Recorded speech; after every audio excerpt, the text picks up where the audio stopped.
Krishna Pristaya Bhutale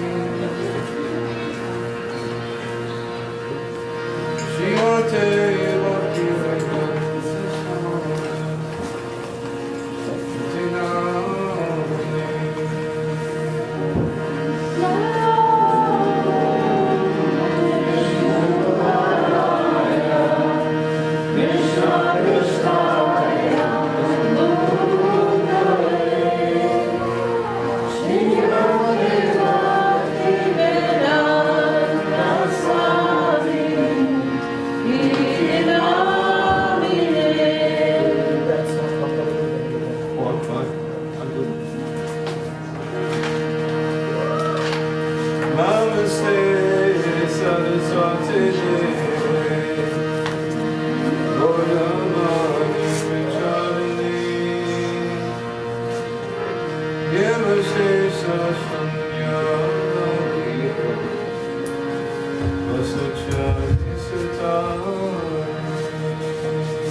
Haribo!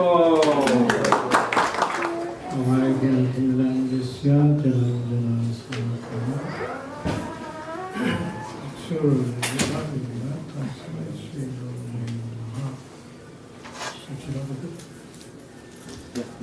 Chaitanya Manojam Stapatam Bhutale Swayam Rupa Pranayam Dati Sahadantikam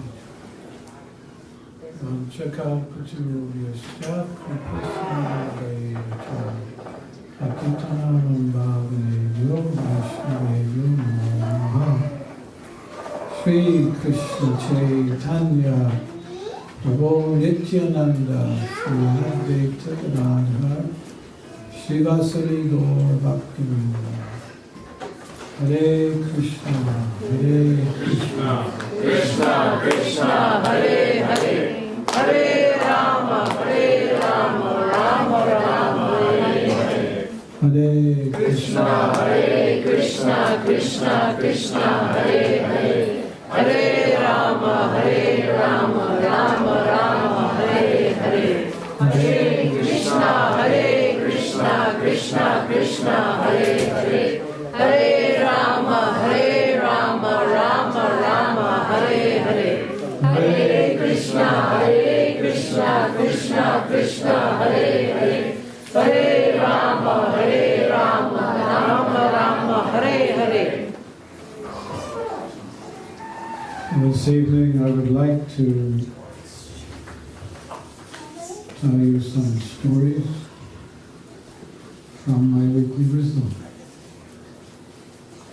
As it was already mentioned, I'm sending out weekly wisdom every week in English language and also Russian.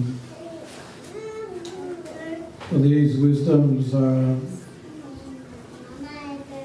hopefully encouraging like-minded souls in spiritual life to enhance their Krishna consciousness.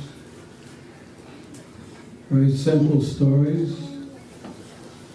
And Prabhupada was also very keen on telling stories so that the philosophy of Krishna consciousness could be much more easily understood. So, if that's okay, I will tell you some stories tonight. Is that okay? Jai!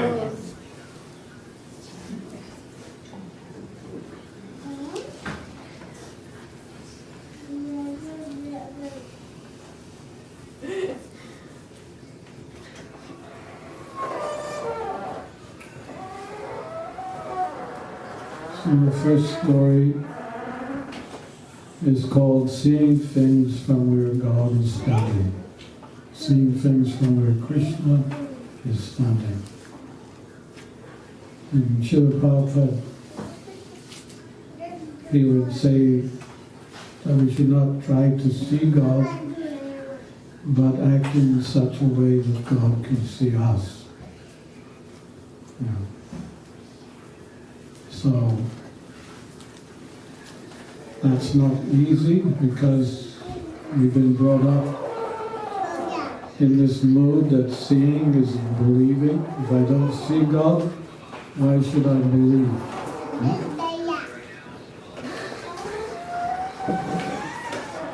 Can this be done after the class? Is it? Yes, this one. Yeah, this is the last time. Thank you. Sorry.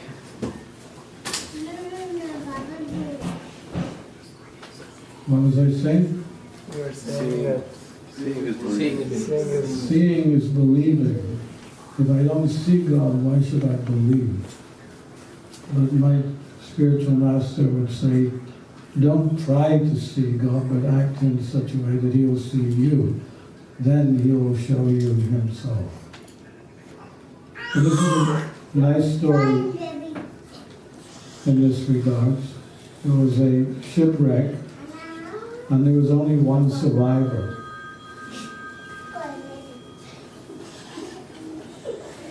Please turn your phones off. Can you please, everybody turn your phones off, please? There was only one survivor, and he managed to float on a raft for at least 5 days until he came to a deserted island.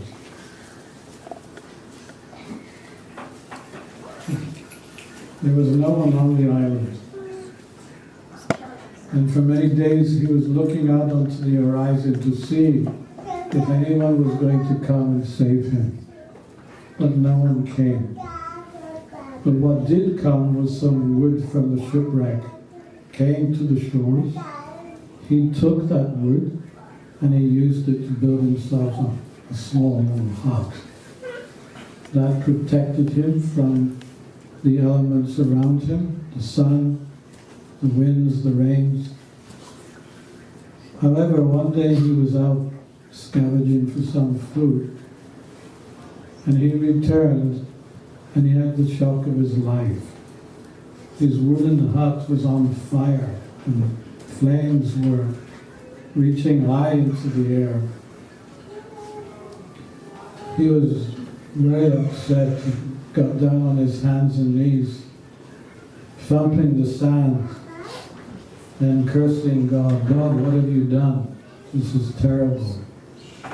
What am I going to do now? This is a tendency in this world when something happens to us, then we want to blame the nearest person. The problem here was that there was no one on the island, so the only next person to blame was God. So he said, God, what have you done? And that night he practically cried himself to sleep.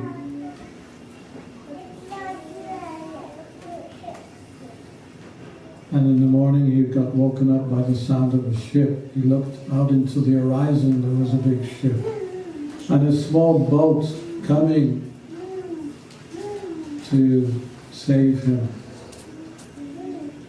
When the boat arrived, his first question was, how did you know I was here?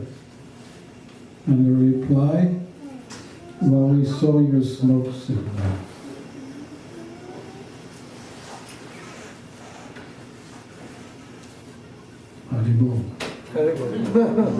We saw your smoke signal.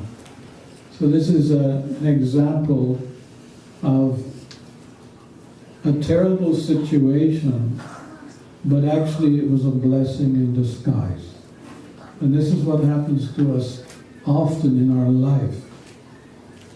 Many of the terrible things, or so-called terrible things that happen to us, they're not necessarily terrible. In fact, we can use all these different difficulties in life to make ourselves stronger. If we see them in the light that it's another obstacle to overcome, or another obstacle to be able to come that much closer to God, to Krishna, then the obstacles are actually not obstacles at all, but they're opportunities of life.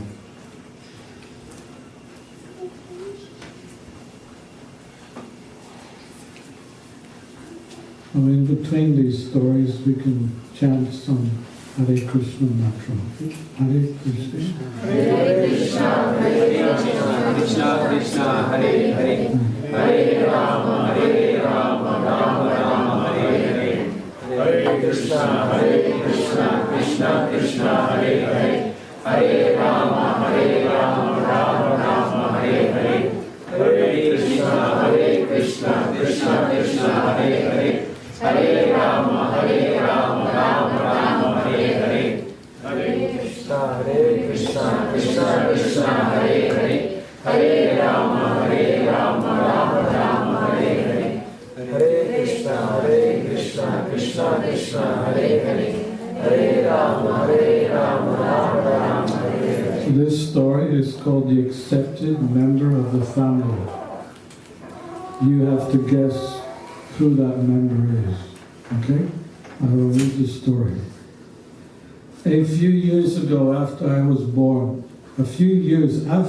born, my dad met a stranger who was new to our small town. From the beginning, Dad was fascinated with this enchanting newcomer and soon invited him to live with our family. The stranger was quickly accepted and was around from that time on. As I grew up, I never questioned his place in my family. In my young mind, he had a special niche. My parents were complementary instructors. Mom taught me good from evil, and Dad taught me to obey. But the stranger, he was our storyteller. He would keep us spellbound for hours on end with adventures, mysteries, and comedies. If I wanted to know anything about politics, history, or science, he always knew the answer about the past, understood the present, and even seemed to be able to predict the future. He took my family to the first major league ball game. He made me laugh, he made me cry. The stranger never stopped talking, but Dad didn't seem to mind. Sometimes Mum would get up quickly while the rest of us were shushing each other to listen what he had to say, and she would go to the kitchen for peace and quiet. I wonder now if she even prayed for the stranger to leave. Dad ruled our household with certain moral convictions, but the stranger never felt obliged to honor them. He was allowed in our home, not from...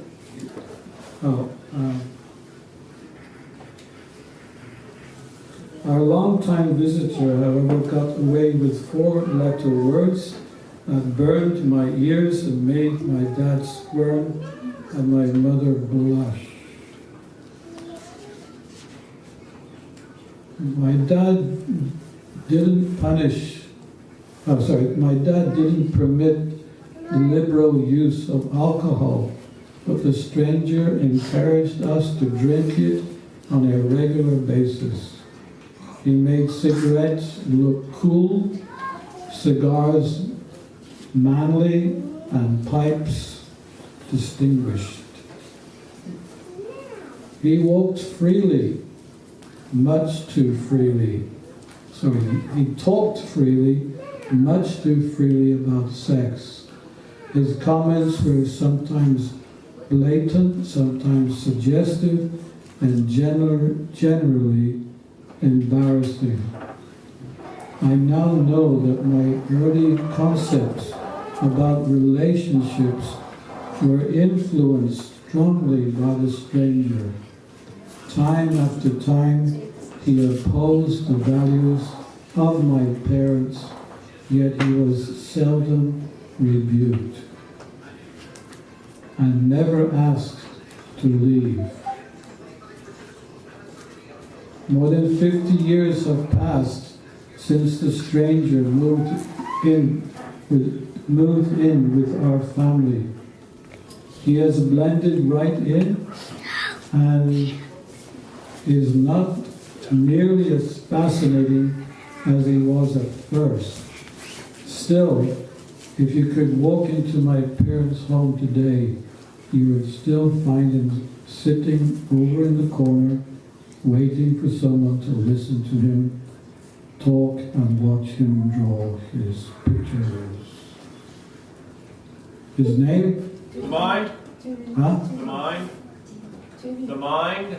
No. The Guru. TV, yes.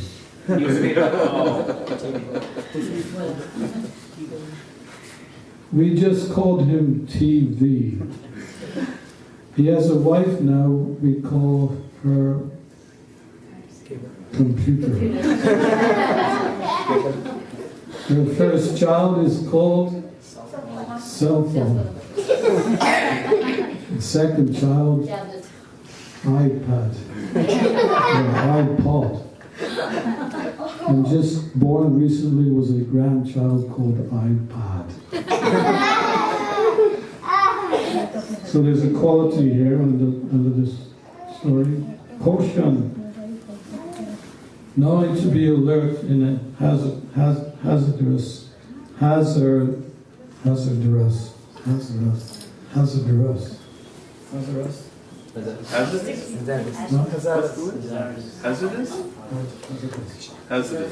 Knowing to be alert in hazardous or dangerous situations.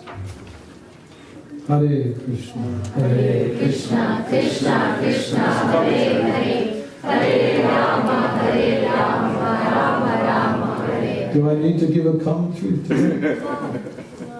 Huh? You all know. Of course, there's nothing wrong with technology as providing it's used for the higher purposes of life.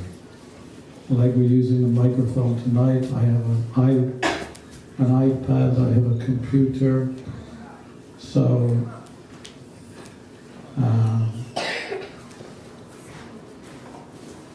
practically speaking, anything of value can be used in Krishna's service if it's of value to our Krishna consciousness.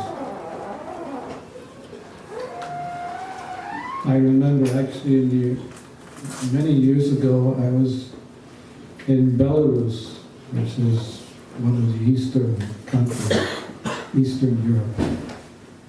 And I was giving a class, and I said to the devotees, everyone's got a mobile phone, but I will be the last one to get a mobile phone.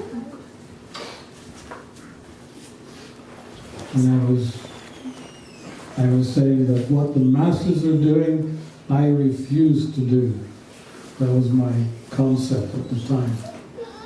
And as I was leaving Belarus, one boy gave me a little present. I opened it up, and it was a cell phone. I said, why are you giving me this? He said, but Prabhu, you can use it in Krishna's service. And he showed me all the different ways I could use it in Krishna's service. So then I accepted the gift.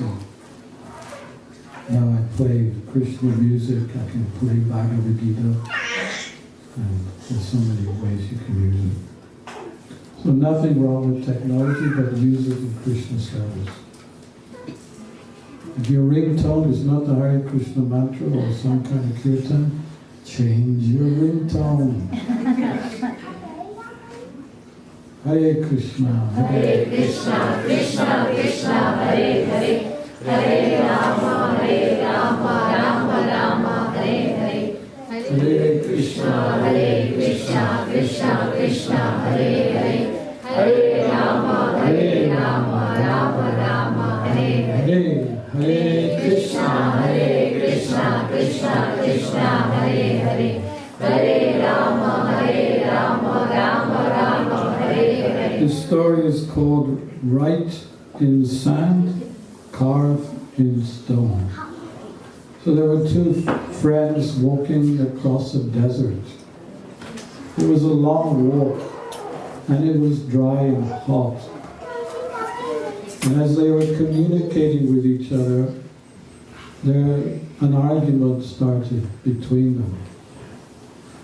And the argument actually started to become very heated. And at one point, one of the friends hit the other in the face. So it was a painful hit. With one hand he was holding the side of his face, and in the other hand he writ in sand, "Today my friend hit me in the face."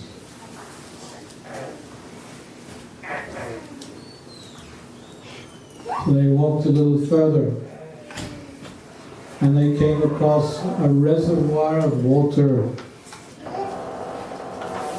They went for the water. They were very thirsty, so they took the water and drank.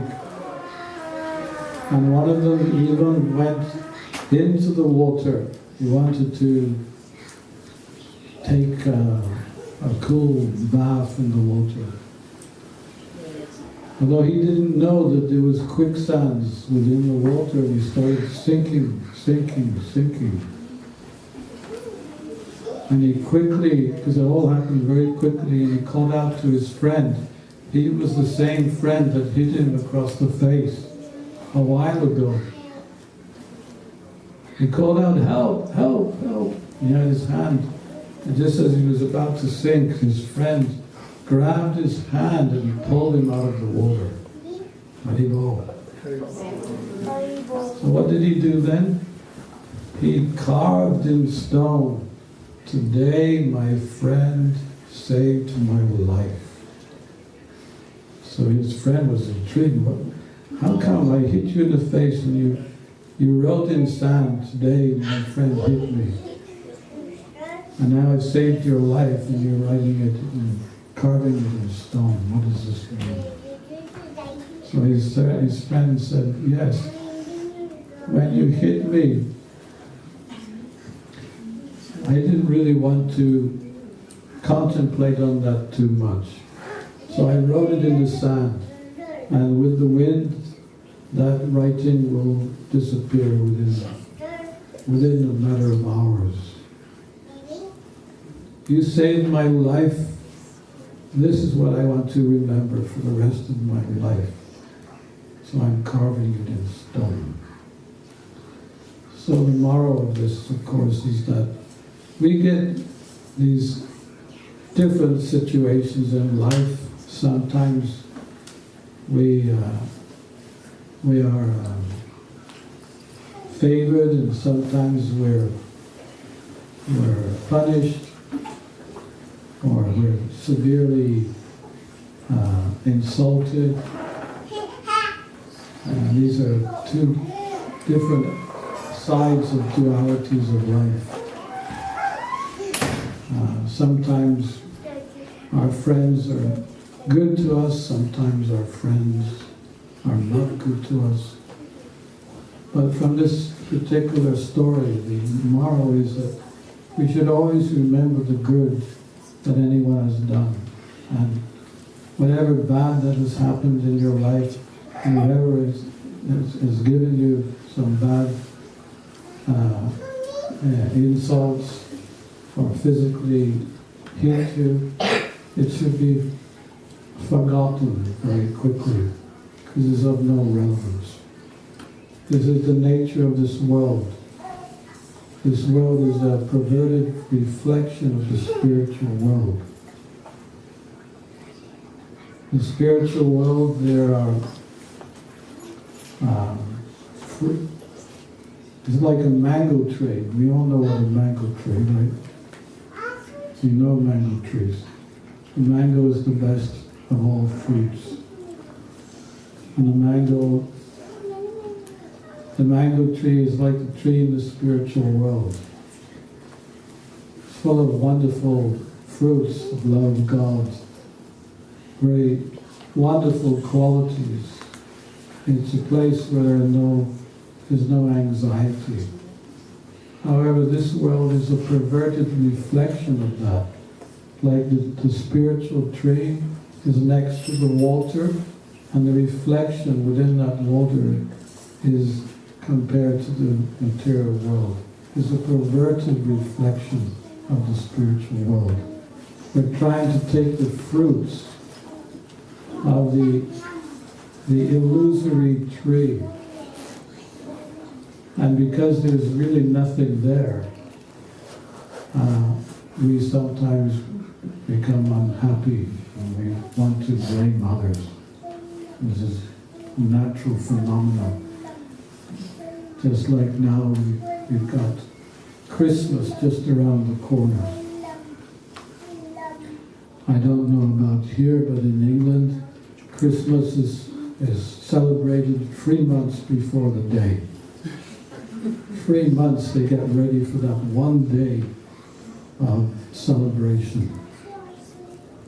But then when the Christmas day comes, it's not exactly what we expected. And the day after Christmas is Boxing Day.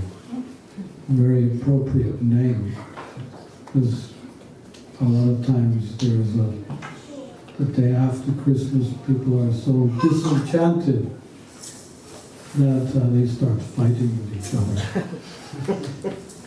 and box each other.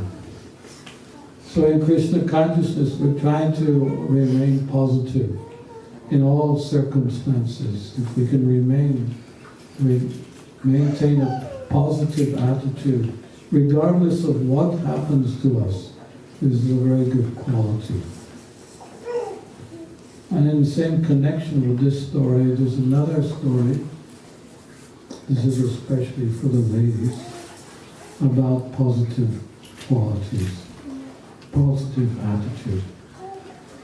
There was once a lady who got up one morning and she went to the mirror and she noticed that she only had 3 strands of hair left. So she was thinking for some moments. And she decided, okay, today I'm going to wear my hair in pleats. And she had a good day. The next day she got up, she noticed she only had 2 strands of hair left. She was thinking for a few moments. That's okay. Today I will wear my hair in a parted. And she had a really good day. The next day she got up, she noticed she only had 1 strand of hair left. She still remained positive. She said, today I will wear my hair in a ponytail, no problem. And the next day she got up, she looked into the mirror and she had no hair at all. She was thinking for a few moments. And she said, no problem. Today I don't have to do anything to my hair. This is positive attitude. And the story is especially unique because it's a woman's hair, because you know what it's like, ladies, right? For us men, our hair is there, but we don't take any notice of it already. But for the ladies, your hair must be all ready to go out. Before you came, you brushed your hair, right? You got it all ready to come tonight. So that's why the story is special, because it's a woman who even at the last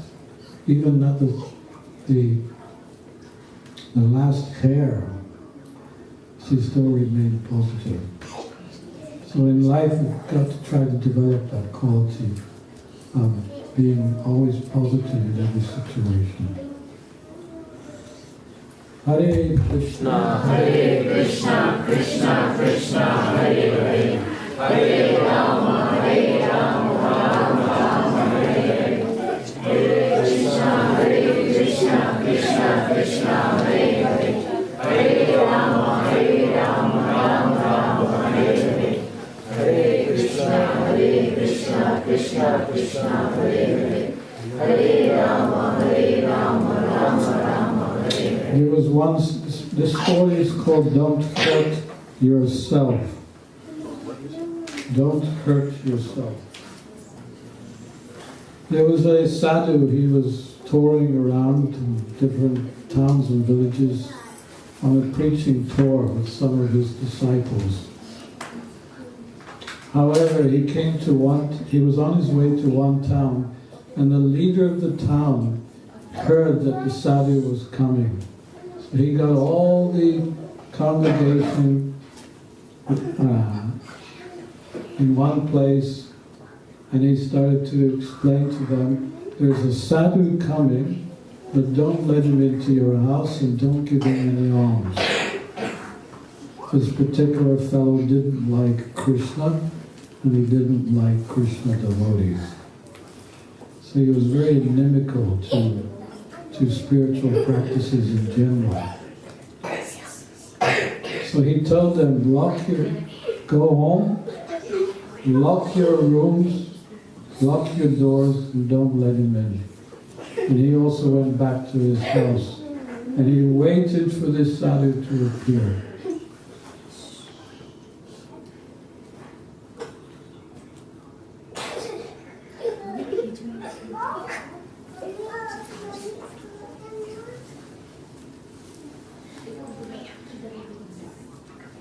What's your names? What's the boys' names? What's your name? Boy with glasses, what's your name? Tani. Huh? Tani. Tani. You want to sit up here?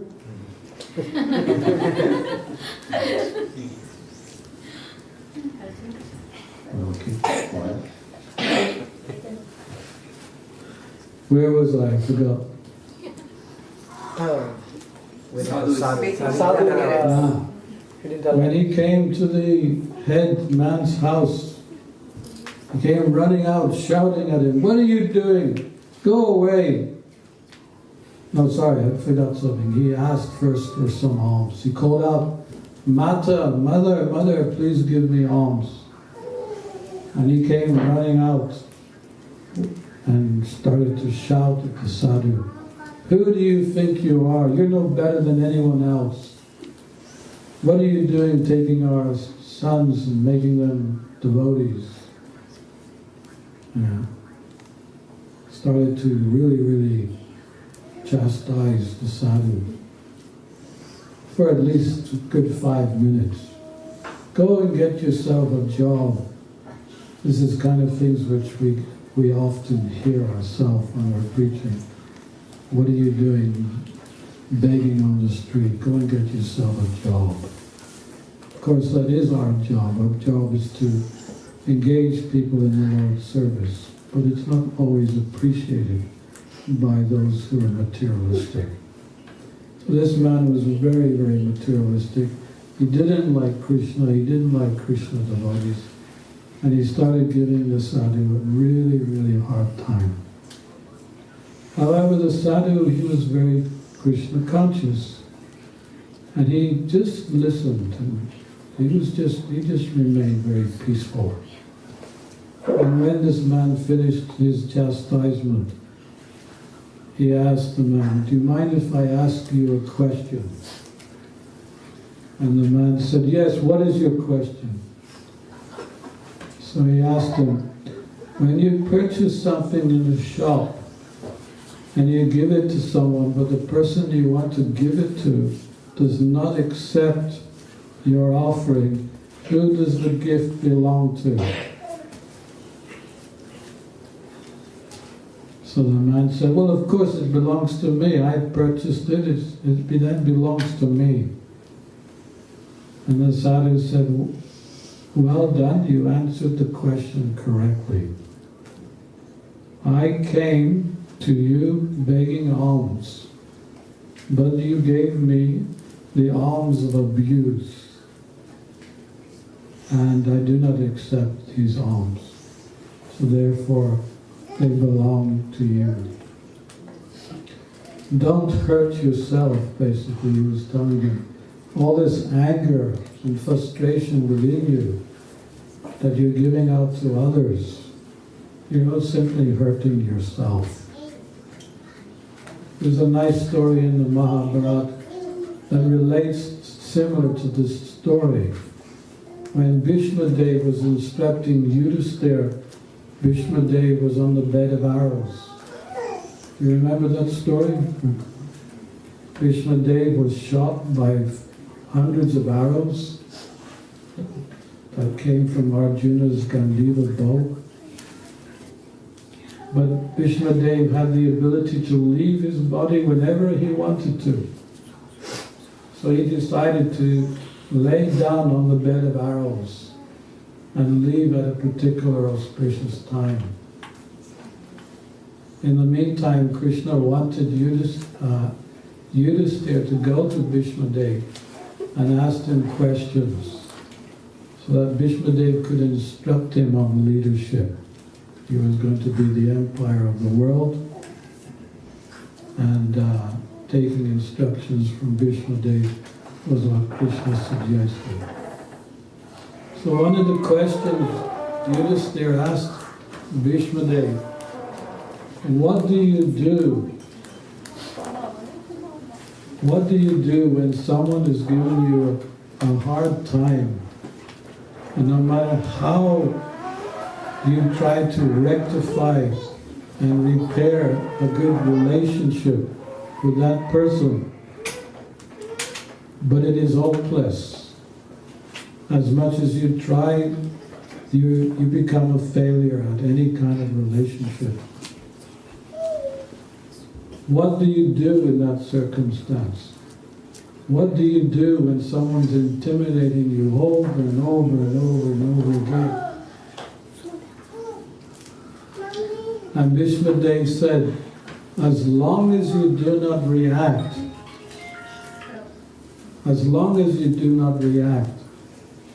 you will receive all the good qualities of your offender.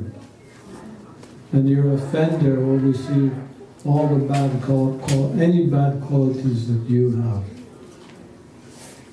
So this was the way in which Bhishma Dev instructed Yudhisthira, that always remain equiposed, always remain peaceful in your heart, and then there will be nothing will disturb you.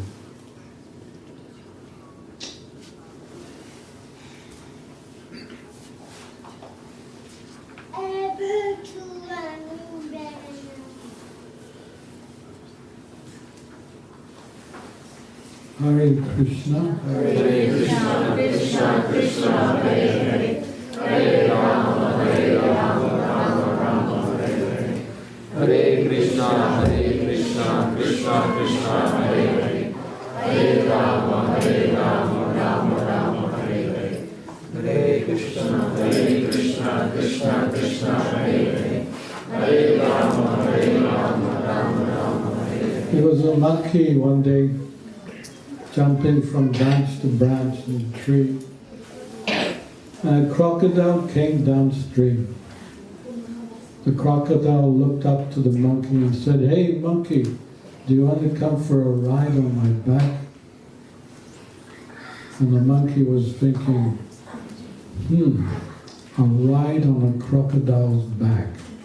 Well, I've never done that before. He said, "Okay, I'm coming." So he jumped down and he got on the crocodile's back. The crocodile turned around and went back upstream.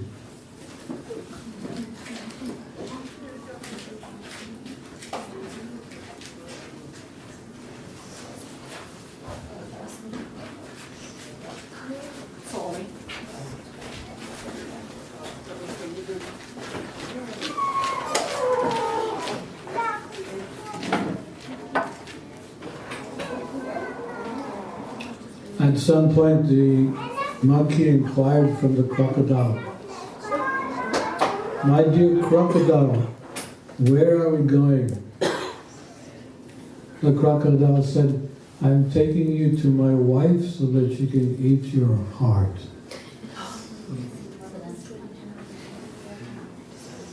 And the monkey said, "But I left my heart back in the tree. Can we go and get it?"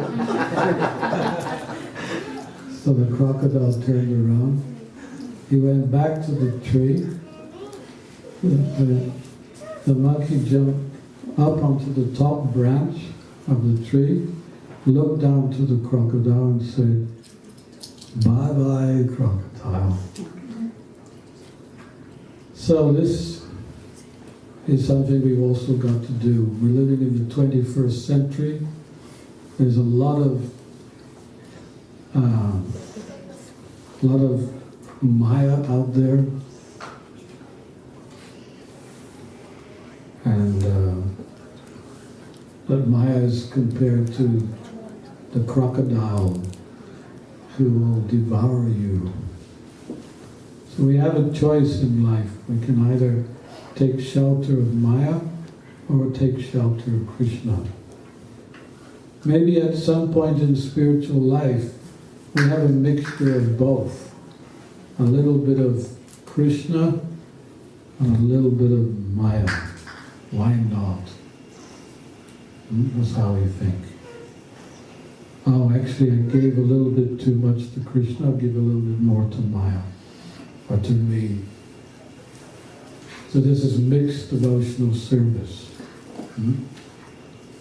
We're doing some service to Krishna, but at the same time we want to also take shelter of Maya. One time I was in a temple in India, and they served me some prasadam, some salty preps. It was a really nice prasadam. And then after the salty preps, this devotee who was serving me said, "Would you like to have now some sweet rice?" And I said, "No, it's okay. I'm fully satisfied, thank you." But then the devotee said, "But it's really good sweet rice." I said, "No, it's okay. I don't usually take too many sweets." But he was still insisting. This sweet rice is the best. You'll never taste anything like this. You've got to try it, at least try it. So I said, "Okay, you give me one bowl and I'll try." So I took the bowl and I was eating the sweet rice, and he was right. It was so wonderful. It just melted in your mouth. It was just absolute nectar. I enjoyed it so much, I said, "Can you give me another bowl?" So he went and got another bowl. And then I was eating that bowl and I was thinking, "Wow, this is so wonderful." And I finished that bowl. And dare I say it, I asked even for a third bowl. And when he gave me the third bowl, and I was taking spoonsfuls of this nectar, I was thinking, this must be like pure devotional service. You cannot get enough of it. Pure devotional service is like that. If you give everything to Krishna, give your whole heart, mind, body, soul to Krishna, it is just absolute nectar, just like the sweet rice. But Prabhupada, my spiritual master, talks about sand in the sweet rice. Sometimes by mistake, a devotee may even put salt in the sweet rice. In the early days we had sometimes that happening. We would be enjoying the Sunday feast, and then suddenly we get to the best preparation, which is the sweet rice, and we put a spoonful in our mouth and get a big surprise. Instead of putting sugar, the cook puts some salt. So it becomes unpalatable. And Prabhupada uses the phrase sand in the sweet rice. Just a little bit of sand makes the sweet rice unpalatable. So he was saying, he gave this as an example, that you cannot have Krishna and Maya side by side. Ultimately, we've got to come to the point of choosing one or the other. Do we want Maya or do we want Krishna? But we cannot have both. So this is how we've got to be careful what remains in our hearts.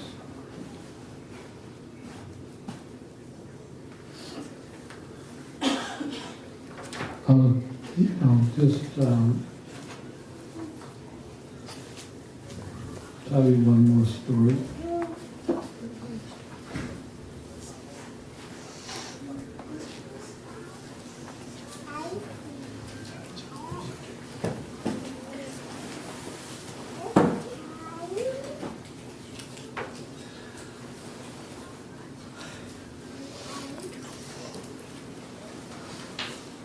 Yeah. There was a butterfly. You know, if you've seen cocoon, a worm in a caterpillar in a cocoon, turning into a butterfly. So the butterfly, this one butterfly was pushing his way out of the cocoon one day. And he was pushing and pushing and pushing and pushing. And one man was watching. He was intrigued. How long will it take for this butterfly to get out of the cocoon? So he was watching, and at some point the butterfly stopped pushing. And the man was thinking, I've got to help this butterfly, it can't get out. So he got a pair of scissors and he cut the cocoon and waited for the butterfly to fly away. But the butterfly did not fly away, it just dropped onto the floor. And it remained an invalid for the rest of its life. So whereas the man was thinking he was doing a good turn to the butterfly, it was an injustice to the butterfly. And the reason why is because that pushing within the cocoon was nature's arrangement. Nature's arrangement, that kind of pushing that was going on within the cocoon was sending certain liquids to the wings of the butterfly to make the wings strong. And by the time it pushed its way out, then it was ready to fly. So this is a nice example for us all too, that we should not see the hardships in life necessarily as being bad. Actually, each hardship we experience in life is, again, as I was saying before, an opportunity to become that much more stronger in life. They're not necessarily obstacles, but they're opportunities. Each difficulty we have in life, and especially most of you here tonight, you're grihastas, you have family, you have children, you have a lot of responsibility. I know what grihasta ashram is. I was also a grihasta. And it is very, very intense. But I also used to see it in a positive light.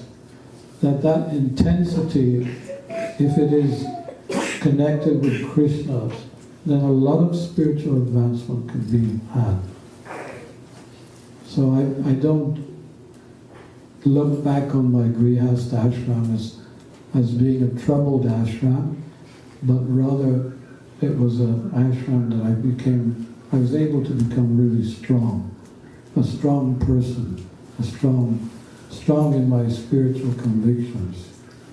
Because if you can maintain spiritual life in the grihasta ashram, then that's like 50% of your problems already resolved in spiritual life. That's how I saw it. So, see any difficulty that comes your way as an opportunity and use it in Krishna's service. Thank you so much. Hare Krishna.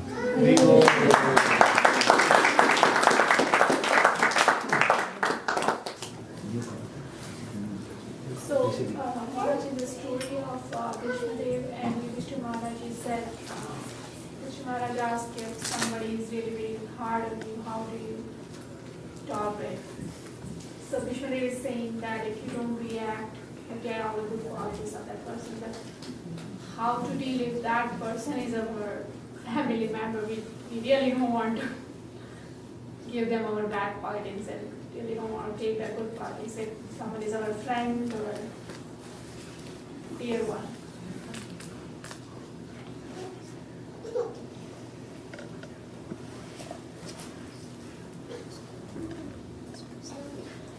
they should know.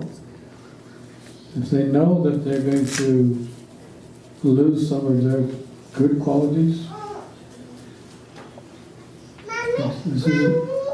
we're all under the control, under the laws of material nature.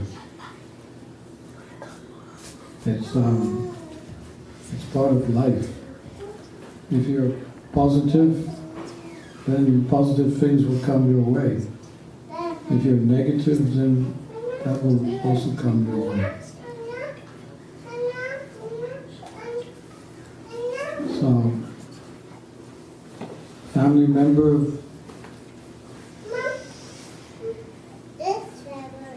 we're all family members of each other. I mean,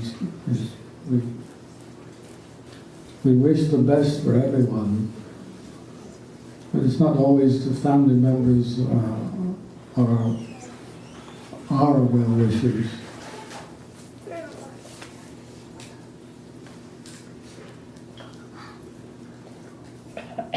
Right. I just thought of a story. It's from the Aditya Purana. You want us to turn the mic to you? Oh, you can. I can speak without the mic. I was just going to read it because I have it right in front of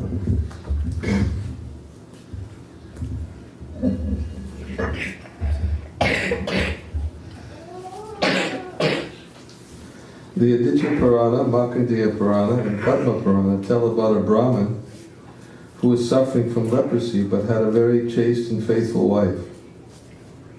He desired to enjoy the company of a prostitute. Therefore his wife went to her and became her maidservant, just to draw his attention for his service. When the prostitute agreed to associate with him, the wife brought her the leprotic husband. When that leper, the sinful son of a Brahmin, saw the chastity of his wife, he finally abandoned his sinful intentions. While coming home, however, he touched the body of Markandeya Rishi, who thus cursed him to die at sunrise. And because of her chastity, the woman was very powerful. Therefore, when she heard about the curse, she vowed to stop the sunrise. Because of her strong determination to serve her husband, the three deities, namely Brahma, Vishnu, and Maheshwara, were very happy, and they gave her the benediction that her husband would be cured and brought back to life. This example is given herein to emphasize that a devotee should engage himself exclusively for the satisfaction of Krishna, without personal motives. That will make his life successful. In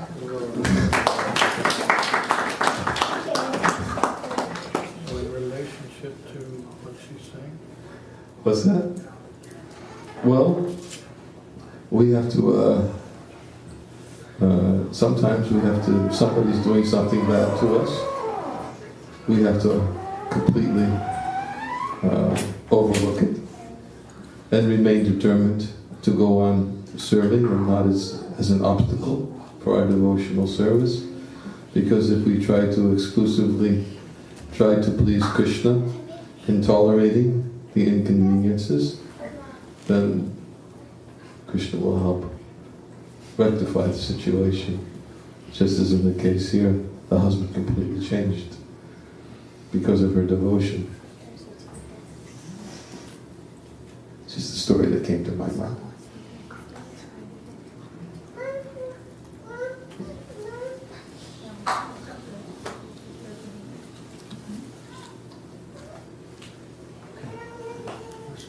Okay, thank you. So both of them will be here for a few more minutes. Let's have the food. Food will be served. I would like to request all the volunteers. If you would like to have 5 minutes, I think, no, in the interest of the time, okay. I think they're asking 5 more minutes of Kirtan. For Kirtan? Okay. Would you like to lead? I'll follow you. Would you like to lead and I'll follow you on that one?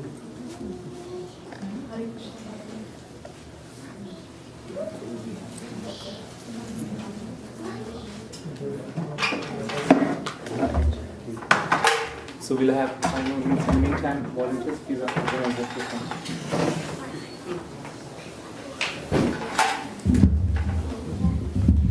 stand and dance maybe? Isn't it? Yeah, Is it that's nice? Let's do that. Okay, let's do a New Year party because we say that every dance. Let's do that.